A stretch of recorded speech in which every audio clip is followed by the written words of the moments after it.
ಕನ್ನಡ ನಾಡು, ಇದು ಕನ್ನಡಿಗರ ನಾಡಿಮಿಡಿತ.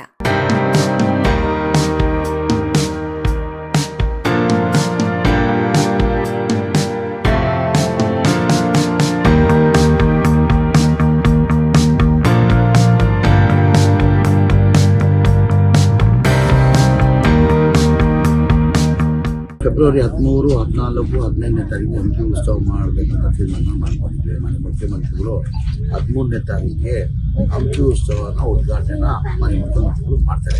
ಸಿದ್ಧತೆ ಮಾಡೋಕ್ಕೆ ನಮ್ಮ ಎಲ್ಲ ಎಲ್ಲ ಅಧಿಕಾರಿಗಳು ಬಂದಿದ್ದಾರೆ. ಪಾರ್ಕಿಂಗ್ ಸ್ಪೇಸ್ ಹೋದ ವರ್ಷ ಇದ್ದಿದ್ದು ಪಾರ್ಕಿಂಗ್ ಸ್ಪೇಸ್ ಸ್ವಲ್ಪ ಸಮಸ್ಯೆ ಆಗಿತ್ತು, ಅದನ್ನು ರೈತರಿಗೆ ಕೊಡಲ್ಲ ಅಂತ ಹೇಳಿದ್ದಾರೆ. ಆಮೇಲೆ ಸಿ ಅವರು ಮಾತಾಡ್ಬಿಟ್ಟು ಕೊಡ್ತೀನಿ ಅಂತ ಒಪ್ಕೊಂಡಿದ್ದಾರೆ. ಸರ್, ಈಗ ಹಂಪಿ ಉತ್ಸವ ಕೇವಲ ಈ ಮುಖ್ಯ ವೇದಿಕೆ ಗಂಭೀರ ಆರೋಪ. ಬೇರೆ ವೇದಿಕೆಗಳಿಗೆ ಅದಕ್ಕೆ ಟ್ರಾನ್ಸ್ಫರ್ ಮಾಡ್ತಾರೆ ಇಲ್ಲ. ಈಗ ಆಕ್ಚುಲಿ ಏನಾಗಿದೆ, ಪ್ರಚಾರ ಆಗಿಲ್ಲ. ಈ ಬಾರಿ ಪ್ರಚಾರ ಮಾಡಕ್ಕೆ ಹೇಳಿದ್ದೀನಿ ಅಂತ ಮಾಧ್ಯಮದವರೇ ಗಮನಕ್ಕೆ ತಂದಿದ್ದೀರಾ, ಗಮನಕ್ಕೆ ತಂದಿದ್ದೀರಾ. ಅದಕ್ಕೆ ಪ್ರಚಾರ ಇದ್ದಿಲ್ಲ. ಈಗ 5 ವೇದಿಕೆ ಮಾಡ್ತೀವಿ. ಮೇನ್ ಸ್ಟೇಜ್ ಇದ್ದಿರ್ತದೆ ಎಲ್ಲ, ಇನ್ನೊಂದು ಅದು ಬಿಟ್ಟು 4 ಸ್ಟೇಜ್ ಇರ್ತದೆ. ಅದಕ್ಕೆ ಪ್ರಚಾರ ಕೊಡ್ಬೇಕಾಗ್ತದೆ. ನಾವು ಇಂಥ ಕಡೆ ಇಂಥ ಕಾರ್ಯಕ್ರಮ ಇದೆ ಅಂದ್ರೆ ಆಯ್ತು. ಹೋದ ವರ್ಷ ಸ್ವಲ್ಪ ಸಮಸ್ಯೆ ಆಗಿದೆ. ಈ ವರ್ಷ ಪ್ರಚಾರ ಮುಖಾಂತರ ಇದು ಮಾಡ್ತೀವಿ. ಸರ್, ಕಲಾವಿದರು, ರಾಷ್ಟ್ರೀಯ ಕಲಾವಿದರು, ಅಂತಾರಾಷ್ಟ್ರೀಯ ಕಲಾವಿದರು ಯಾರು ಬರ್ತಾರೆ ಈಗ ನೋಡ್ತೀವಿ. ತೀರ್ಮಾನ ಈಗ ಮಾರಿ ಮೀಟಿಂಗ್ ಮಾಡ್ತೀವಿ. ಅವ್ರಿಗೆ ಏನಾಗಿದೆ, ಒಬ್ಬೊಬ್ರದ್ದು ಒಂದೊಂದು ಪ್ರಪೋಸಲ್ ಕೊಡಕ್ಕೆ ಹೇಳಿದ್ದೀವಿ ಯಾರಂತ. ನಾಳೆವರೆಗೂ ಅವ್ರು ಪ್ರಪೋಸಲ್ ಕೊಡ್ತೀನಿ ಅಂತ ಹೇಳಿದ್ದಾರೆ. ಅದು ಫೈನಲ್ ಮಾಡ್ತೀವಿ. ಅಶ್ವಿನಿ ಪುನೀತ್ ರಾಜ್ಕುಮಾರ್ ಅವ್ರು ಲಾಸ್ಟ್ ಟೈಮ್ ಬರ್ಬೇಕಾಗಿತ್ತು ಸರ್. ಈ ಸಲ ನೋಡು, ಅವ್ರಿಗೂ ಕರ್ಸ್ತೀನಿ. ವಸತಿ ಬರಬೇಕಾಗಿತ್ತು. ಲಾಸ್ಟ್ ಮೂಮೆಂಟ್ ಅಲ್ಲಿ ಫ್ಲೈಟ್ ಮಿಸ್ ಆಯ್ತಾರೆ. ಇಂಡಿಗೋ ಫ್ಲೈಟ್ ಯಾವ್ದು ಇದ್ದಿದ್ದು, ಫ್ಲೈಟ್ ಏರ್ಪೋರ್ಟ್ ಬಂದು ಪಾಪ ವಾಪಸ್ ಹೋದ್ರು. ಈ ಬಾರಿನೂ ಕರೆಸ್ತಾ ಇದ್ದೀವಿ. ಅವ್ರನ್ನ ಕರ್ತೀವಿ. ಪುನೀತ್ ರಾಜ್ಕುಮಾರ್ನ ಕರ್ಬೇಕಂತ ಇದ್ದೀವಿ. ಧ್ರುವ ನಾರಾಯಣ ಕರ್ಸ್ಬೇಕಂತ ಇದೆ. 5 ಜನ ಧ್ರುವ ಸಜ್ಜಾ ಅವ್ರನ್ನ ಒಂದು 5-6 ಜನ ಪ್ರಪೋಸಲ್ ಕೊಟ್ಟಿದ್ದಾರೆ. ಅವರು ನಾಳೆ ಫೈನಲ್ ಮಾಡ್ತೀವಿ.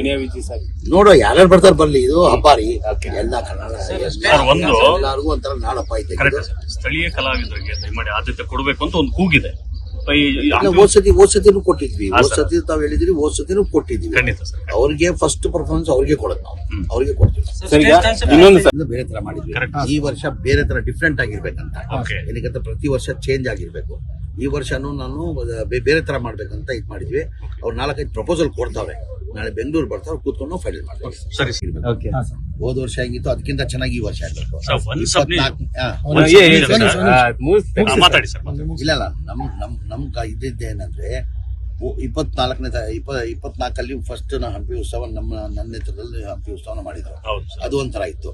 ಮೊನ್ನೆ ಲಾಸ್ಟ್ ಟೈಮ್ ಮಾಡುವಾಗ ಅದು ಒಂಥರ. ಅದಕ್ಕಿಂತ ಈ ವರ್ಷ ಚೆನ್ನಾಗಿರ್ಬೇಕಂತ ಹ್ಯಾಟ್ರಿಕ್ ಮಾಡುವಂತ. ಸರ್, ಈಗ ಪ್ರತಿ ವರ್ಷ ಹಂಪಿ ಉತ್ಸವ ಫೆಬ್ರವರಿ ಈ ತರ ಡೇಟ್ ಚೇಂಜ್ ಆಗುತ್ತೆ. ನೆಕ್ಸ್ಟ್ ಇಯರ್ ಇಲ್ಲ, ನೆಕ್ಸ್ಟ್ ಇಯರ್ ಅದು ಬಹಳ ಜನ ನವೆಂಬರ್ ಅಲ್ಲಿ ನಿದ್ದೆ ಆಗ್ತಾ ಇದ್ದೀವಿ. ನೀವು ಹೇಳ್ದಂಗೆ ನಮ್ ದಸರಾ ಅದು ಎಲ್ಲ ಬೇರೆ ಬೇರೆ ಉತ್ಸವಗಳಿಗೆ ಒಂದು ಡೇಟ್ ಅನ್ನ ನಿದ್ದೆ ಮಾಡಿದೆ. ಹಂಗಾಗಿ ಈ ಹಂಪಿ ಉತ್ಸವದ ಒಂದು ಡೇಟ್ ಅನ್ನ ನಿದ್ದೆ ಮಾಡಿ ಅಂತ ಬಹಳ ಜನದ ಬೇಡಿಕೆ ಇದೆ. ನಾನು ಮನೆ ಮುಖ್ಯಮಂತ್ರಿಗಳ ಜೊತೆ ಮಾತಾಡಿ ಕಾರ್ಯಕ್ರಮ ಮುಗಿಸ್ಕೊಂತೀನಿ. 13 ಬರೋ ವರ್ಷ ಮಾಡೋ ಕಾರ್ಯಕ್ರಮನ ಡೇಟ್ ಸಮೇತ ಮಾಡ್ತೀನಿ. ಹಂಪಿ ಉತ್ಸವಕ್ಕೆ ಏನೆಲ್ಲ ಸಿದ್ಧತೆಗಳು ಮಾಡಿಕೊಂಡಿದ್ದೀವಿ? ನಮಸ್ಕಾರ ಎಲ್ರಿಗೂ. ಹಂಪಿ ಉತ್ಸವ ಫೆಬ್ರವರಿ 13, 14, 15 ಇದೆ. ಮಾನ್ಯ ಮುಖ್ಯಮಂತ್ರಿಯವರು ಬಂದು ಉದ್ಘಾಟನೆ ಮಾಡ್ತಾರೆ. ನಮ್ಮ ಡಿಸ್ಟ್ರಿಕ್ಟ್ ಇನ್ಚಾರ್ಜ್ ಮಿನಿಸ್ಟ್ರು ಸಹ ಆ ದಿನ ಇರ್ತಾರೆ. ಅವರ ಡೈರೆಕ್ಷನ್ ಮೂಲಕ ನಾವು ಎಲ್ಲ ತಯಾರಿನೂ ಮಾಡ್ಕೊಂಡಿದೀವಿ. ಎಲ್ಲ ಕಮಿಟಿ ಫಾರ್ಮ್ ಮಾಡಿದೀವಿ. ಸೊ 3 ದಿನ ನಾವು ಗ್ರ್ಯಾಂಡ್ ಆಗಿ ಫಂಕ್ಷನ್ ಅನ್ನ ವಿಭಿನ್ನವಾಗಿ ಮಾಡಬೇಕು ಅಂತ ತೀರ್ಮಾನ ಮಾಡಿದೀವಿ. ಎಲ್ಲ ಸಜ್ಜಾಗಿದ್ದೀವಿ. ಟ್ರೈ ಮಾಡಿಕೊಳ್ಳಲು ಕೂಡಲೇ ಪಕ್ಕದಲ್ಲಿ ಕಾಣುವ ಬೆಲ್ ಐಕಾನ್ ಕ್ಲಿಕ್ ಮಾಡಿ ನೋಟಿಫಿಕೇಶನ್ ಪಡೆಯಿರಿ.